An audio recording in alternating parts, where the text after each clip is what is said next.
Hi friends, welcome back to my vlog. 2 ತಿಂಗಳ ನಂತರ ಬೆಂಗಳೂರಿನಿಂದ ನಮ್ಮ ಉತ್ತರ ಕರ್ನಾಟಕದ ಕಡೆಗೆ ಹೊರಡ್ತಾ ಇದ್ದೀನಿ. ಈ ಸಂಪೂರ್ಣ ಜರ್ನಿಯನ್ನು ನಿಮ್ಮ ಜೊತೆ ಶೇರ್ ಮಾಡ್ಕೊಳ್ಳೋಣ, ಬನ್ನಿ ಹೊರಡೋಣ. ರ್ಯಾಪಿಡೋ ಭಯ ಫುಲ್ ವೇಟಿಂಗ್. ಅವ್ನು OTP ಕೇಳ್ತಾನೆ, ಬಟ್ ಅವ್ನು ನೋಡಿದರೆ ಕನ್ನಡ ಬರೋದಿಲ್ಲ, ನನಗೆ ನೋಡಿದರೆ ಹಿಂದಿ ಬರೋದಿಲ್ಲ. ಹೇಗೋ ಹಾಗೋ OTP ಮ್ಯಾನೇಜ್ ಮಾಡಿ ನಮ್ಮ ಏರಿಯಾದಿಂದ ಹೊರಗೆ ನಡೆದ್ವಿ. ಆಟೋ ಡ್ರೈವರ್ ಭಯ ಚೆನ್ನಾಗಿ ಓಡಿಸ್ತಿದ್ರು, ಆದರೆ ಟ್ರಾಫಿಕ್ ಅವರಿಗೆ ಕೂಡ ಇಲ್ಲಿ ನಿಲ್ಲಿ ಅಂತ ಆದೇಶ ಕೊಟ್ಟಂತಿತ್ತು. ಆಟೋ ಮೀಟರ್ ಮಾತ್ರ ಓಡ್ತಿತ್ತು, ಆಟೋ ಅಷ್ಟು ಓಡ್ತಿರಲಿಲ್ಲ. ಕೊನೆಗೆ ಟ್ರಾಫಿಕ್ ಜೊತೆ ಯುದ್ಧ ಮಾಡಿ ವೈಟ್ಫೀಲ್ಡ್ ಮೆಟ್ರೋ ಸ್ಟೇಷನ್ ತಲುಪಿದಾಗ ಅನ್ನಿಸ್ತು, ಬೆಂಗಳೂರಲ್ಲಿ ಸೂಪರ್ ಹೀರೋ ಇದ್ದರೆ ಅವನು ಮೆಟ್ರೋನೇ ಅಂತ. ಅಂತೂ ಮೆಟ್ರೋ ಎಂಟ್ರಿ ಗೇಟ್ ದಾಟಿ ಪ್ಲಾಟ್ಫಾರ್ಮ್ಗೆ ಹೋಗ್ತಾ ಇದ್ದೀನಿ. ಈಗ ಮೆಟ್ರೋ ಕೂಡ ಬಂದಿದೆ. ಬೆಂಗಳೂರಿನ ಟ್ರಾಫಿಕ್ಗೆ ಬಾ ಹೇಳಿ ಆರಾಮವಾಗಿ ಮೆಜೆಸ್ಟಿಕ್ ಕಡೆ ಸವಾರಿ. ರೋಡಲ್ಲಿ ವೆಹಿಕಲ್ಗಳಿಂದ ಟ್ರಾಫಿಕ್ ಆದರೆ ನಮ್ಮ ಮೆಜೆಸ್ಟಿಕ್ ಮೆಟ್ರೋದಲ್ಲಿ ಜನರಿಂದಾನೇ ಟ್ರಾಫಿಕ್ಕು. ಹಾಗೋ ಹೀಗೋ ಎಕ್ಸಿಟ್ ಗೇಟ್ ಎಂಟ್ರಿ ಕಡೆಗೆ ಬಂದು ಎಕ್ಸಿಟ್ ಆಗುವ ಸಮಯ. ಅಂತೂ ಮೆಟ್ರೋ ಎಕ್ಸಿಟ್ ಆದ ನಂತರ ನಾನು BMTC ಬಸ್ ಸ್ಟಾಪ್ ಕಡೆಗೆ ಹೊರಟೆ. ಬಸ್ ನೋಡಿ ನಾ ಮುಂದೆ ನೀ ಮುಂದೆ ಅಂತ ಕಾಂಪೀಟ್ ಮಾಡ್ತಾ ಇದ್ವು. ನಂತರ ನಾ ಎಂಟ್ರಿ ಕೊಟ್ಟಿರೋದೆ ಆನಂದರಾವ್ ಸರ್ಕಲಲ್ಲಿರೋ ನಮ್ಮ SRS ಟ್ರಾವೆಲ್ಸ್ಗೆ. ಬಸ್ ನನಗಾಗಿ ವೇಟ್ ಮಾಡ್ತಾ ಇತ್ತು. Let's enter inside.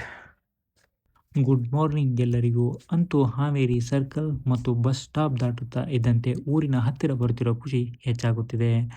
ಮುಂದೆ ಸಂಗೂರು ಸಕ್ಕರೆ ಕಾರ್ಖಾನೆ ಕಾಣುತ್ತಿದೆ. ಈ ಭಾಗದ ಕೃಷಿ ಮತ್ತು ರೈತರ ಬದುಕಿನ ಪ್ರಮುಖ ಭಾಗ. ಈ ವರದಾ ನದಿಯ ಸೇತುವೆ ಮೇಲೆ ಸಾಗುತ್ತಿದ್ದಂತೆ ತುಂಗಭದ್ರೆಯ ಪ್ರಮುಖ ಉಪನದಿಗಳಲ್ಲೊಂದಾದ ವರದಾ ನದಿ ಹಾವೇರಿ ಜಿಲ್ಲೆಯ ಕೃಷಿಗೆ ಜೀವನಾಡಿ ಇದ್ದಂತೆ. ನದಿ ಎರಡೂ ಬದಿಯ ಹಸಿರು ಹೊಲಗಳು, ಬೆಳಗಿನ ಮಂಜು ಮತ್ತು ತಂಪಾದ ಗಾಳಿ ಮನಸ್ಸಿಗೆ ಅದ್ಭುತವಾದ ನೆಮ್ಮದಿ ನೀಡುತ್ತದೆ.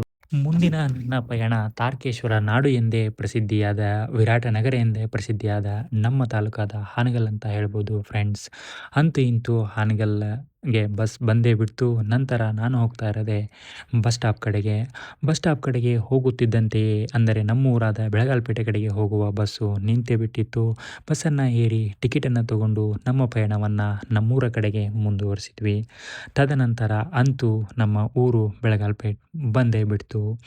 ಏನು ಹೇಳಿ ಫ್ರೆಂಡ್ಸ್, ಊರೊಳಗೆ ಎಂಟ್ರಿ ಆದಂತೆ ಅಲ್ಲಿ ಸಿಗುವ ಒಂದು ವಾತಾವರಣ ಇರ್ಬೋದು, ಅಮ್ಮನ ಕೈ ತುತ್ತಿರ್ಬೋದು, ಅದೇ ಥರ ನಮ್ಮ ಫ್ರೆಂಡ್ಸ್ ಸರ್ಕಲ್ ಇರ್ಬೋದು, ಈ ನೆಮ್ಮದಿ ನಾವು ಬೆಂಗಳೂರಲ್ಲಿ ಲಕ್ಷ ದುಡಿದು ಸತ ಸಿಗೋದಿಲ್ಲ. ಅಂತೂ ಇಂತೂ ನಮ್ಮ ನೆಮ್ಮದಿಯ ತಾಣ ಅಂದರೆ ನಮ್ಮ ಮನೆಗೆ ಒಂದು ಎಂಟ್ರಿ ಕೊಟ್ಟೇ ಬಿಟ್ವಿ. ಎಂಟ್ರಿ ಆಗೋಕ್ಕಿಂತ ಮುಂಚೆ ಸುತ್ತಮುತ್ತಲಿನ ವಾತಾವರಣಗಳನ್ನ ನೋಡೋದು ನನ್ನ ಹಾಬಿ ಅಂತ ಹೇಳ್ಬೋದು. ನಮ್ಮ ಮನೆಯ ಬಲಗಡೆ ನೀವು ನೋಡಿದರೆ ಕೆಲವೊಂದಿಷ್ಟು ಪಾಟ್ ಅಂದರೆ ಗಿಡಗಳನ್ನ ಬೆಳೆಸಿದ್ದೀವಿ.